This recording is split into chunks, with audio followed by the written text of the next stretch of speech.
온갖 어려움을 이겨내고 목회를 성공적으로 은퇴하신 목사님에게 신참 목사가 이렇게 물어봤대요.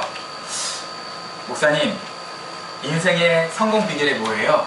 그랬더니 목사님 지갑을 딱 꺼내더니 지갑 뒤에서 사진을 꺼낸 거예요. 사진을 보니까 사모님 사진이 있는 거예요. 그래서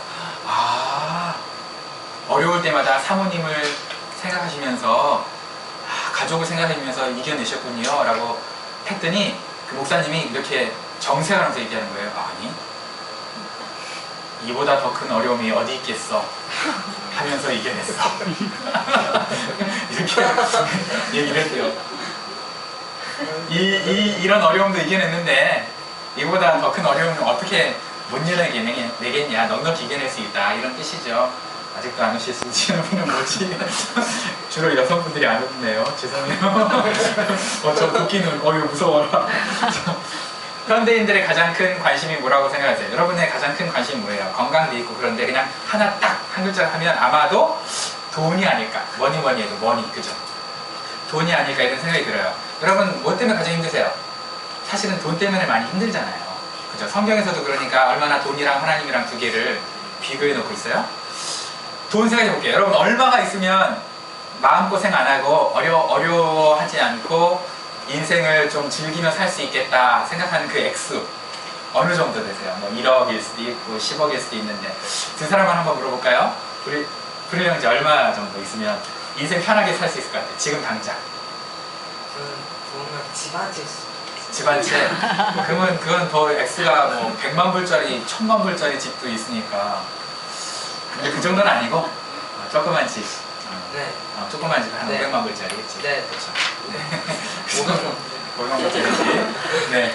또 우리 고은자매 얼마 정도 있으면 마음 편할 것 같으세요? 100억? 소리 나네요. 소리가 나네요. 네, 그래요. 근데 성경은요, 매정하게도 뭐라 그래요? 오늘 보니까 우리한테 뭐 주신대요? 네, 세상에 겨우 일용할 양식 주신대요. 과거에는 먹고 사는 게 어려우니까 일용할 양식만 주셔도 행복하죠, 사실. 그죠? 옛날엔 그랬어요. 근데 요즘 같은 현대를 살아가면서 우리가 꼴랑 일용할 양식으로 만족할 수 있을까? 불가능하죠. 근데 주기도문에 예수님이 오늘날 우리에게 일용할 양식을 주시옵고라고 기도하라고 하고 있어요. 하나님은 우리의 필요를 채우시는 분이지 우리의 욕심을 채우시는 분은 아니다라는 말이 있어요. 들어보셨어요? 그러니까 what you want하고 what you need하고 좀 다르잖아요. 그죠? 그죠? what you want, what you need 다른 것처럼 하나님은 우리의 want를 채우시는 게 아니라 우리의 need는 반드시 채워주세요. 그걸 어디서 우리가 알 수 있냐면 구약의 만나 사건 들어보셨죠? 이스라엘 백성들이 광야를 지났는데 먹을 게 없으니까 하나님이 만나를 주셨어요. 근데 이 만나의 특징이 뭐냐면 그날 아침에만 걷어가지고 그날 먹는 거예요. 더 많이 거두면은 그 다음날까지 위해서 이렇게 저축해 놓으면은 곰팡이가 쓰고 벌레가 먹었어요. 이게 만나예요. 세상에 하나님도 참 얼마나 복잡하시겠어. 남겨놓은 집 다 찾아가지고 벌레 먹게 하셨을 거 아니야. 그러니까 많이 걷어도 남지 못하고 조금 걷어도 부족함이 없었다 라고 한 게 이 만나 사건이거든요. 이 만나를 주셔서 먹였는데 만나가 왜 이름이 만나냐면요, 우리 지금 만나, 당장 만나 이래서 만나인 거 아시죠? 그거 아니에요. 만나가 뭐냐면은 영어로는 what is this? what is this? 이게 무엇이지? 이게 그러니까 what is this가 보통 어떤 거예요? 우리가 문법을 한국말로 배울 때는 뭐라 그러죠? 이런 거를 무슨 문? 의문문이라고 하죠. 근데 의문문이라고 해석을 하면 이게 50점짜리예요. 원래는 100점짜리 맞추려면 얼마나 되냐면 어나더 50파트가 뭐냐면 이거는 what is this? 감탄문이에요. 그러니까 이게 뭐야? 라고 해석하면 50점이고요. 우와! 이게 뭐야? 우와! 이렇게 감격하는 거. 이게 감탄문이에요. 근데 이게 이제 니드가 필요해졌을 때, 니드를 채워주셨을 때, 감사하는 마음이 있을 때는 이게 뭐야? 이렇게 되는데요. 여기에 이제 욕심이 우리 마음까지 들어와요. 그럼 어떻게 될까요? 이게 불평문이 돼요. What is this?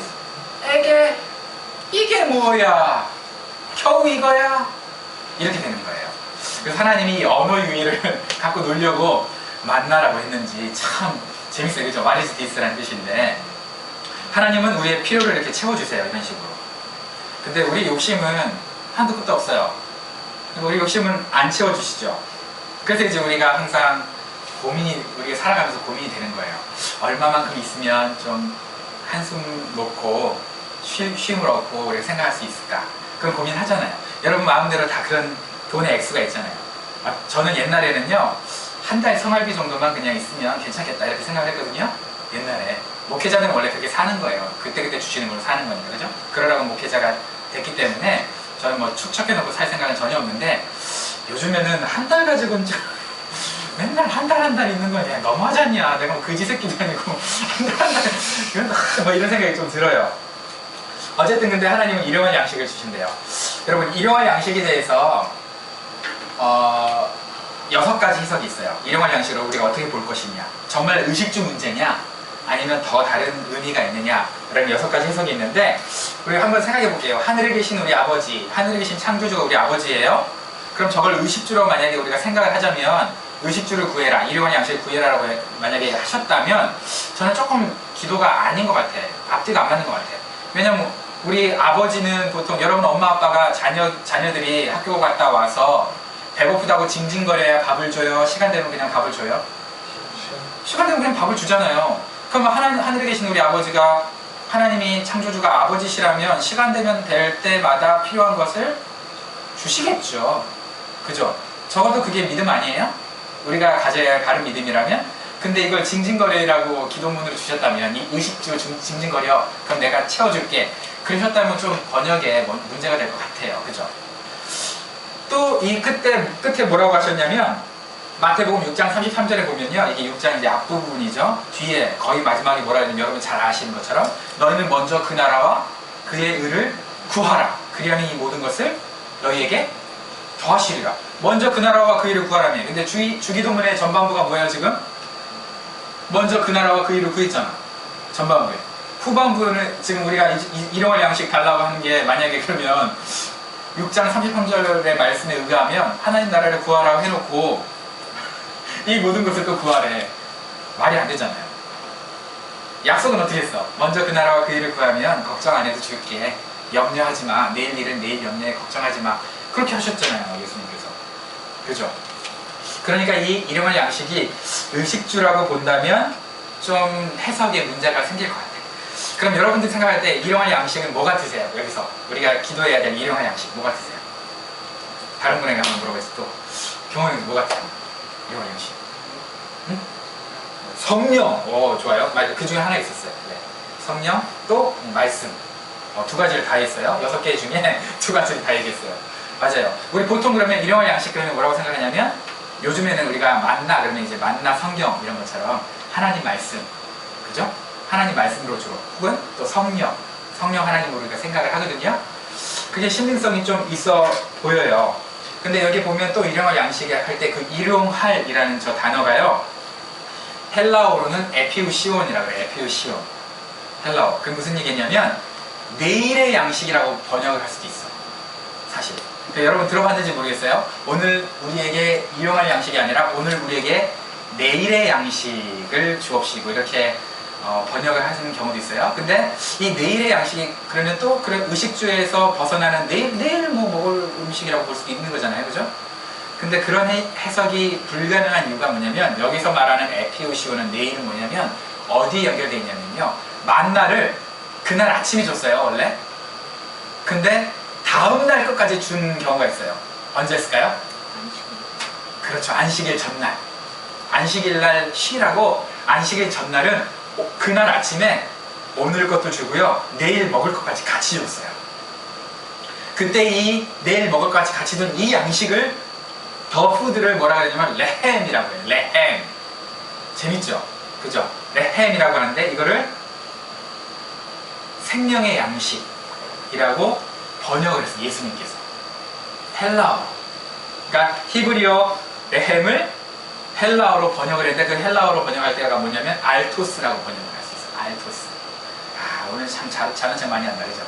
알토스라고 번역할 수 있는데 이거를 예수님이 자주 썼어요. 나는 알토스다. 무슨 얘기예요? 생명의 양식이다. 내가 구약에 내렸던 만나처럼 내가 신약의 만나다 라는 뜻이거든요. 그러니까 본인이 생명의 양식이라고 얘기를 하셨어요, 예수님께서. 그러면 오늘 우리에게 일용할 양식을 주옵시고 할 때 일용할 양식이 누가 될 수 있어요? 예수님이 될 수 있어요. 그러니까 오늘 살아가면서 내가 누구를 중심으로 살겠다는 얘기예요? 네, 예수님을 중심으로 살겠다는 얘기예요. 그러니까 먹고 사는 거 걱정하지 마라 라고 얘기했기 때문에 일용할 양식이 의식주 문제일 수도 있지만 그러나 조금 더 영적으로 우리가 해석하는 게 맞지 않겠냐라는 거예요. 만약에 일용할 양식을 예수님으로 번역하면 그 뒤에 두 가지 기도가 용서에 대한 기도죠. 그 다음에 시험과 악에서 구원해달라는 기도잖아요. 이게 연결이 되거든요. 그러니까 그런 차원에서 아마도 이 일용할 양식을 우리가 오늘 내일을 이겨낼 만한 양식, 그게 뭐냐면 오늘 내일을 이겨낼 만한 양식을 레헴이라고 했는데, 그죠? 안식일에 받는 그럼 그 생명을 유지하는 양식이거든요. 그 생명을 유지하는 양식이니까 우리의 영적 생명은 누구에게 달려있느냐? 예수님께 달려있다.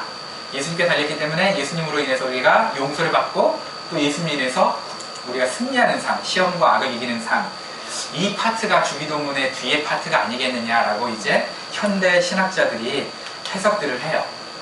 그래서 그걸 이제 쉽게 얘기하면 구원, 구속, 칭의, 성화, 영화라고 보는 거예요. 여기에 구원과 칭의와 성화와 영화가 뒤에 파트에 다 담겨 있는 게 아니겠느냐라고 해석을 하는 거죠.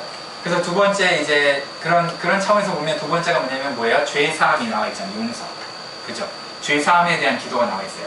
여러분 용서하면 어떤 생각이 드세요? 여기 오늘 보니까 주기도문에 뭐라 그랬어요? 우리가 죄 지은 자를 사하여 준 것 같이 우리 죄를 사하여 달라. 그럼 우리가 다른 사람 죄를 사하지 않으면 우리 죄도 용서 못 받는 것처럼 그렇게 조건처럼 돼 있어요. 그죠? 마치. 근데 이거는 그런 뜻이 아니에요.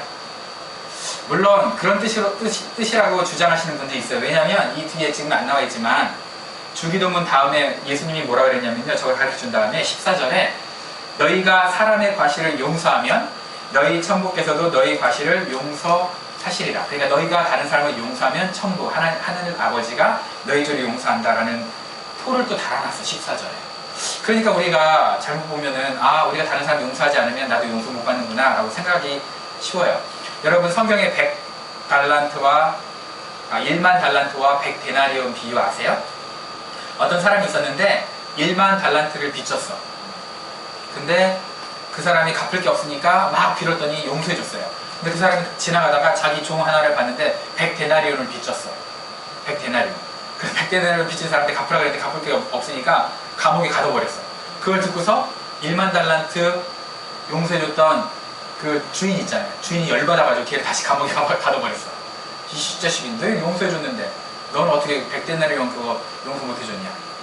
그런 식으로 얘기를 하시면서 막판에 뭐라고 얘기하고 있냐면 너희가 각각 너희 중심으로 형제를 용서하지 아니하면 내 천부께서도 너희에게 이와 같이 하시리라 했어요.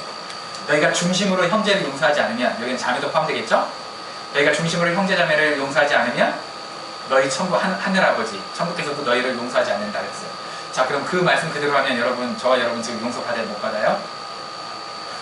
못 받잖아. 옆에 앉아있는 형제 자매 부부 직업 꺼낼 때마다 용기를 주는 그 사람, 이 어려움도 이겨냈는데 내가 무슨 어려움인들 못 이겨내겠나. 그런 용기를 주는 그 사람 용서하지 못했다면 우리 용서 못 받는 거잖아. 근데 과연 주기도문에 그런 뜻으로 했을까? 저거는 나중에 따로 하나만 딱 떼가지고 제가 다른 성경 구절이랑 다 비교하면서 여러분에게 다시 설명을 해줄게요. 그런 뜻이 아니라는 것만 그냥 알고 계세요. 이건 뭐냐면 그냥 너 용서받았잖아. 너 용서하려고 그럴 때 힘들지. 근데 너 용서받았다? 그걸 기억하라는 거예요. 너 엄청난 죄 용서받았다? 너 다른 사람 용서하려고 할 때 되게 힘들잖아? 근데 너는 용서받았으니까 좀 이겨내봐. 용서 좀 해봐. 그런 차원으로 얘기하신 거지. 이게 너 용서하지 않으면 너도 용서 안 할 거야. 그렇게 협박조는 아니에요. 알겠죠? 그럼 나중에 시간이 되면 또 알려드릴게요. 우리가 이제 용서에 대해서 한 가지만 더 생각해야 될 게 뭐냐면 우리 현대인들이 용서라는 개념을 생각할 때 너무 좀 쉽게 생각해. 그러니까 우리가 용서를 해야 되는데 용서에 대해서 배우면서 용서하려는 사람이 되는 게 아니라 우리가 어떤 사람이 되냐면 용서를 마땅한 권리처럼 요구하는 사람이 돼요. 희한하게도. 용서라는 설교를 들으면. 무슨 얘기인지 알아요? 용서라는 설교를 들으면 설교의 주제는 뭐겠어요? 너 용서해. 이게 주제겠죠? 근데 너 왜 나 용서 안 하는데? 용서라는 설교 들어놓고. 이렇게 된다는 거예요. 사람들이. 희한해요. 그죠? 오늘이라는 영화가 있어요. 오늘이라는 영화. 사실 봐야 되는데 제가 못 봤어요. 근데 볼 시간이 없었어요. 그 영화의 내용이 보면 이렇대요. 송혜교 씨가 주인공인데 그 사람이 결혼할 그 신랑감이 있었는데 이 사람이 뺑소니 사고로 죽어요. 용서를 못하다가 그냥 어쩔 수 없이 용서해야 되겠다 해서 용서하는 마음으로 그 사람을 용서해줬어요. 뺑소니범을. 근데 뺑소니범을 무조건적으로 용서해줬는데 나중에 보니까 이 뺑소니범이 또 다른 사람을 이번엔 또 죽인 거야, 세상에. 또 다른 사람을 또 죽인 거야. 뺑소니를 죽였는지 뭔지 모르겠어요. 어쨌든 죽였어요. 그 경찰이 막 취조하는 과정 가운데 이제 이 송혜교 씨를 만났을 때 이렇게 얘기를 했대요.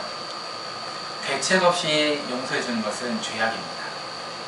왜? 그때 전에 무조건적으로 용서해줘서 사람이 바뀔 줄 알았는데 안 바뀌었잖아. 또 다른 사람을 죽여버렸잖아, 이 사람이. 그죠? 그래서 대책 없는 용서는 죄악입니다 라고 얘기를 했대요. 제가 그걸 생각하면서 그래도 우리는 여전히 용서해야 되지 않을까 고민을 했어요. 그럼 용서는 해야 되고 우리는 용서를 해야 되고 어떻게 해야 하라는 말인가 이런 고민이 드는 거예요. 근데 저도 아직까지 답은 못 얻었는데 이건 한번 생각해 볼 만한 것 같아요. 여러분 그 어떤 신학교 교수님이 주차를 딱 해놨는데 어떤 신학생이 그 도어칩을 크게 해놓은 거야. 꽝! 해놓은 거야. 그래서 이제 이 교수님이 화가 나가지고 수업 시간에 이렇게 얘기해. 진짜 어떤 놈이 내 차 찌그러뜨려가지고 신학교에서 쪽지도 안 해놓고 사과도 안 하고 그냥 도망가 버렸다고. 그 얘기를 듣고 나서 듣던 어떤 학생이 손을 딱 들더니 에이 교수님 정도 됐으면 용서하셔야죠 이렇게 얘기했대요. 그 학생 뭐 맞았을까요? 내가 교수면 F 주죠. 근데 그 교수님은 똑똑해서 F를 안 줬대. F 주면 다시 들어야 되잖아. 그 사람 얼굴 보기 싫은 거야. D를 줬대. D져라 이거 D. 너 D져라. 무슨 얘기냐? 우리가 그 입장이 됐을 때 우리는 당연히 용서해야 되겠죠. 그러나 우리가 다른 사람에게 손가락질하면서 너 용서 못해? 용서해야지 라는 그런 손가락질 할 수 있는 근거로 오늘 이 말씀을 이용하면 안 된다는 거예요. 우리가 용서하면서 용서를 하세요. 여러분 용서해야 돼요. 정말 용서하면 용서의 기쁨을 알아요. 그런데 다른 사람이 용서 못하는 거에 대해서 여러분들이 화를 내면 안 된다는 거예요. 그건 여러분의 몫이 아니에요. 하나님과 그 사람과 당사자들 간의 몫이지. 격려는 해줄 수 있어요. 용서라고 기도는 해줄 수 있어요. 그러나 용서하지 못한다고 해서 거기다가 손가락질을 할 수 있는 근거는 저와 여러분에게는 없어요. 그건 비판이 되는 거예요. 그죠? 그래서 여러분 그건 좀 조심해야 되겠다. 용서에 대해서는 제가 조금 더 하나님 앞에 기도하고 또 언젠가 한번 설교할 기회가 되면 하도록 하겠습니다. 그 다음 우리 한번 볼게요. 그 다음 기도는 뭐냐면 죄를 사하여 주시고 시험에 들게 하지 말게 해달라는 그런 기도예요. 여러분 교회 다니면서 많이 듣는 농담이 있어요. 시험 들었다. 상처받았다. 도대체 준 사람은 누군데? 그죠? 준 사람은 없고 맨날 시험 들었다. 상처받았다. 이러면 안 돼요. 여러분 지금 시험에 들게 하지 말게 해달라고 기도하면서 시험 들었다고 여러분 얘기하면 예수님 엿먹이는 거예요. 그런 말 쓰는 거 아니에요. 알겠죠? 그런 말 가급적이면 쓰지 마세요. 좋은 말 아니니까. 어쨌든 시험에 들게 하지 말고 악에서 구원해달라고 지금 기도하고 있거든요. 여러분 여기서 말하는 시험, 여러분 시험 그러면 두 가지 단어가 생각나죠. 영어로 테스트. 하나님이 테스트한다고 그러잖아요. 테스트. 훈련시킨다. 훈련 차원의 시험. 그 다음에 유혹이라고 번역할 수 있는 temptation. 그죠? 시험. 그 둘 다 시험이 될 수 있잖아요. 테스트도 시험이고 템테이션도 시험인데 오늘 여기 있는 거는 시험에 들게 하지 마옵시고 했으니까 뭘까요? 하나님 저 테스트하지 마세요. 이건 아니겠죠. 아무래도 그런 뜻이 없는 건 아니겠지만 하나님 저에게 제가 템테이션 유혹에 들지 않게 해주세요 라고 그런 차원의 기도가 아닐까 이렇게 생각이 돼요. 그런데 여러분 보세요. 시험이나 유혹은 언제 받아요? 여러분 언제 시험 들어요? 지금 여러분 시험 들었잖아. 목사님이 설교를 저딴 식으로 하니까 다 졸고 있잖아. 시험 들었잖아. 언제 시험 들어요? 안 졸았어요 지금? 어떻게 딱 100%안 졸 수가 있지?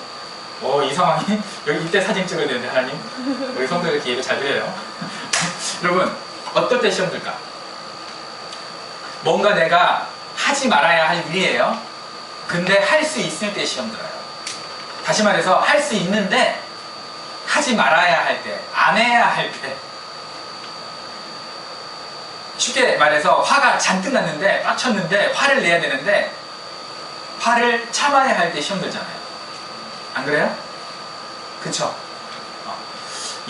마귀가 예수님을 시험했죠. 돌이 떡이 되게 해보라고.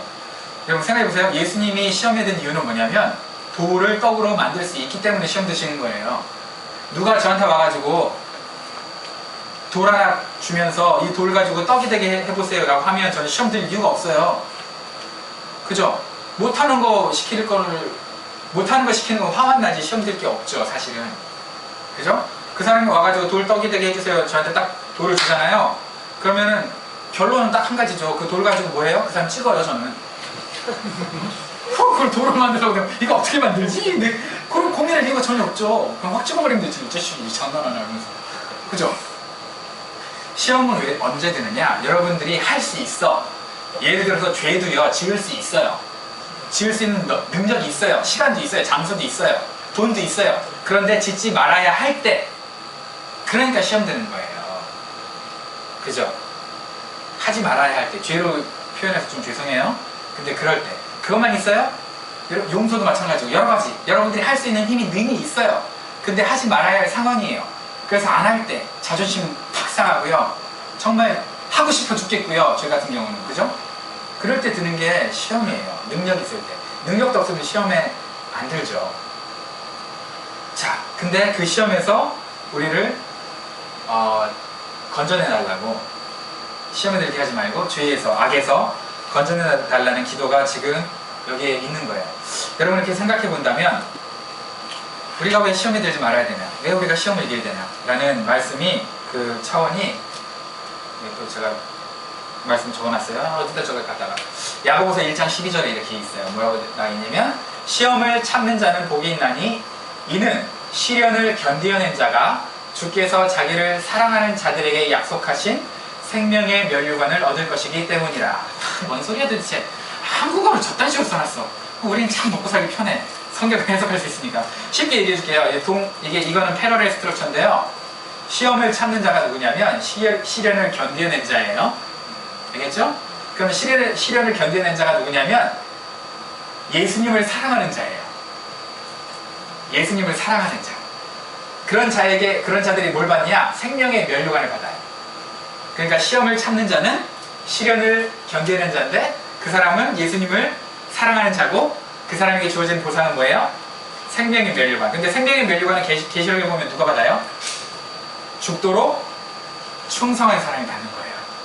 자, 그러면 시험을 참는 자, 시련을 견뎌낸 자, 예수님을 사랑하는 자, 죽도록 충성하는 자가 연결되네요, 하나로. 그럼 여러분, 충성이 뭘까요? 충성. 쉽게 얘기하면 여러분이 할 수 있는 능력은 있어요. 근데 하지 말아야 할 일이에요. 그래서 안 하는 거. 누구 때문에? 예수님을 사랑해서. 그게 충성이야. 그게 충성의 데피니션이에요. 그러면 그런 사람에게 뭘 준다고요? 생명의 면류관. 여러분 일주일간 살아가면서 할 수 있는 거 많아요. 그죠? 할 수 있잖아요. 그죠? 그 CH3, C2H5OH 마실 수 있어요? 워러라고 하죠, 그거를. 그죠? 에탄올이라고 하는. 마실 수 있어요. 그러나 마실 돈도 있어요. 시간도 있어요. 분위기도 좋아요. 그러나 내가 안 먹을 수 있는 것. 이게 충성이라는 거예요. 이게 충성이에요.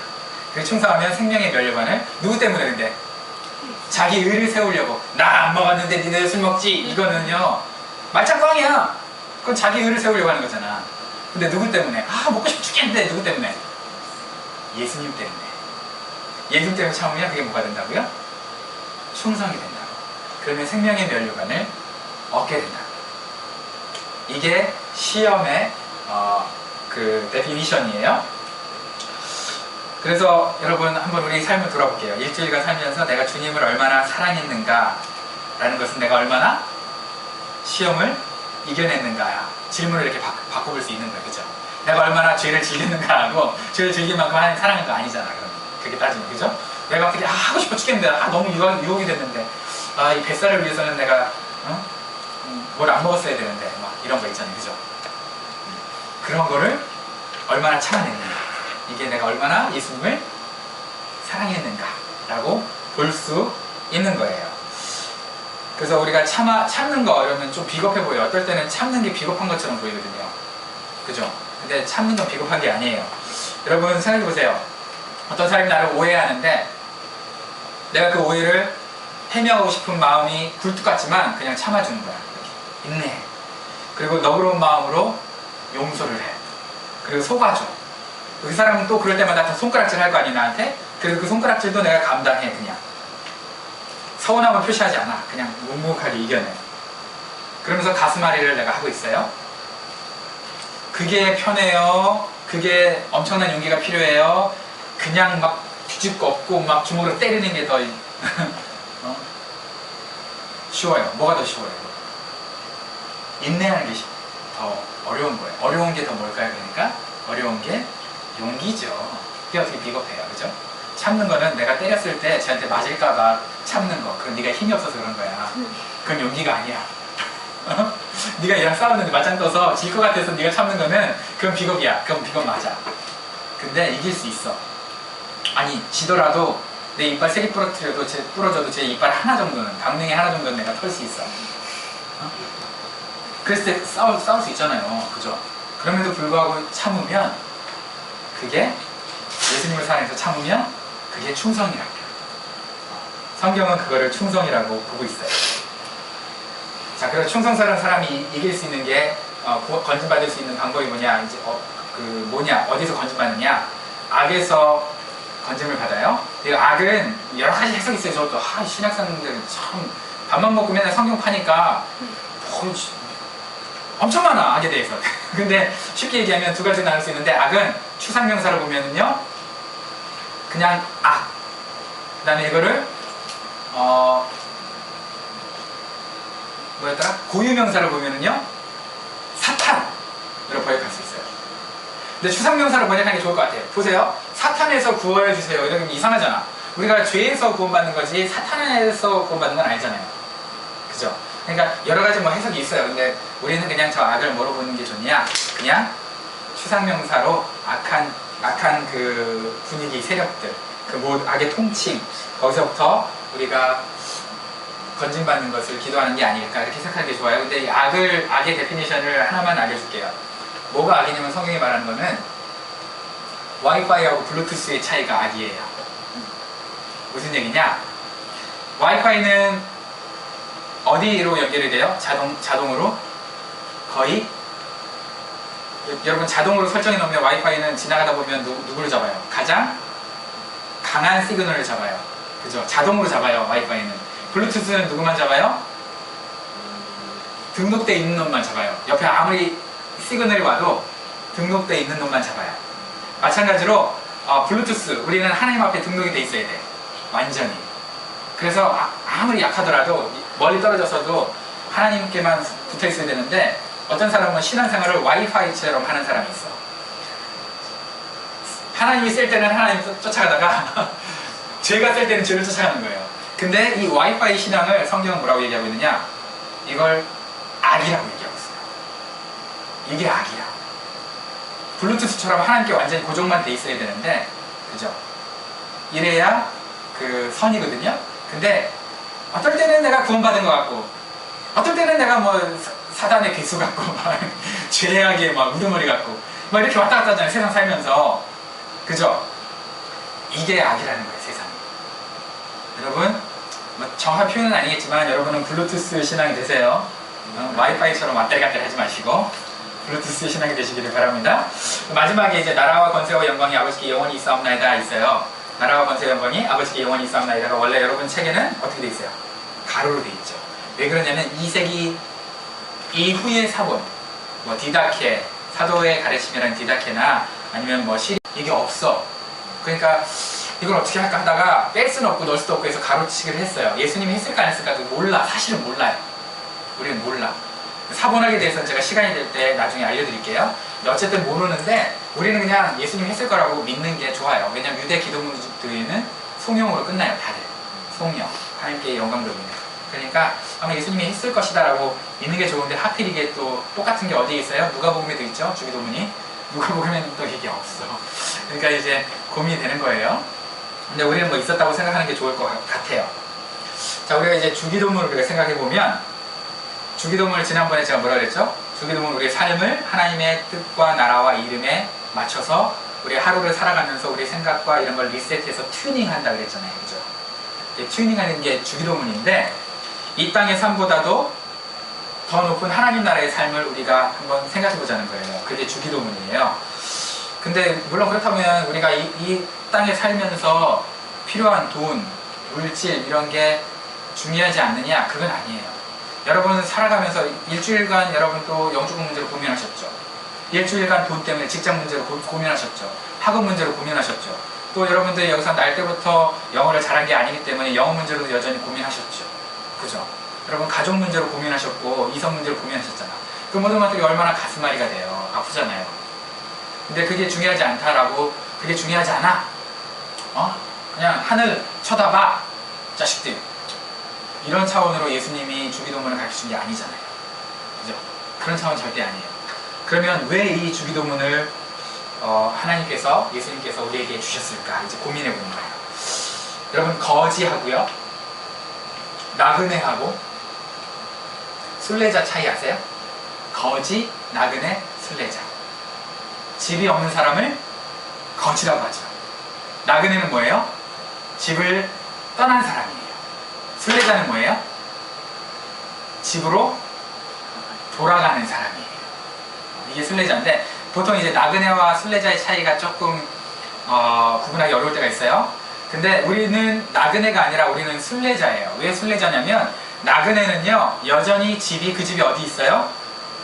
이 땅에 있어요. 이 땅에 있는 집을 나와서 이 땅에 있는 집으로 가는 게 나그네예요. 순례자는 이 땅에 있는 집을 나와서 자기 원래 집인 본향, 천국, 하늘 아버지가 계신 곳으로 가는 사람을 순례자라고 해요. 그러니까 우리는 나그네가 아니고 우리는 순례자예요. 저와 여러분들은 순례자로 이 땅을 살아가고 있는 거예요. 그럼 이 세상에서 저와 여러분들이 순례자로 살아갈 때, 하늘 본향을 향해서 살아갈 때, 여러분 삶의 모습을 한번 보자고요. 여러분 거지처럼 살고 있어요 지금? 여기는 거지처럼, 아이 거지 같다 내 인생. 아니면 여러분 나그네처럼, 에이 뭐 인생 별거 있어? 아니면 여러분 뚜렷한 목표가 있어서, 하늘의 목표가 있어서 그 목표를, 내가 가야 할 하늘 아버지가 계신데 본향, 내 집, 원래 내가 가야 할 집, 그 목표를 가지고 여러분들이 가고 계세요. 어떤 삶을 살고 계세요? 그 삶 가운데 너희는 순례자의 삶을 사는 거야 라고 우리의 인생을 리셋해주는, 튜닝해주는 기도가 뭐라고요? 주님이 가르쳐주신 기도라고요. 그러니까 여러분이 기도하면서 내가 왜 살아가는지, 내가 나그네가 아닌 순례자로서 살아가는 내 삶의 목적을 다시 한번 생각하게 해주는 게 주기도문이에요. 여러분과 제가 이 세상을 살아가면서 넉넉히 이길 수 있는 근거는요, 넉넉히 이길 수 있는 이유는 세상 사람들이 갖고 있는 것 못지않게 내가 갖고 있어서 그런 게 아니에요. 갖출 수 있는 모든 건 내가 갖추어 가면서 마음의 여유를 누리기 때문에 내 필요한 것들을 하나씩 사면서, 구입하면서 내 나이가 중후해지면서 경험이 많아지고 쌓인 돈이 많아지면서 안정감을 누리는 게 아니에요. 그런 걸로 성장하는 게 아니에요. 그런 걸로 승리하는 게 아니에요. 우리는 나그네가 아니에요. 거지도 아니지만 나그네도 아니에요. 우리는 순례자예요.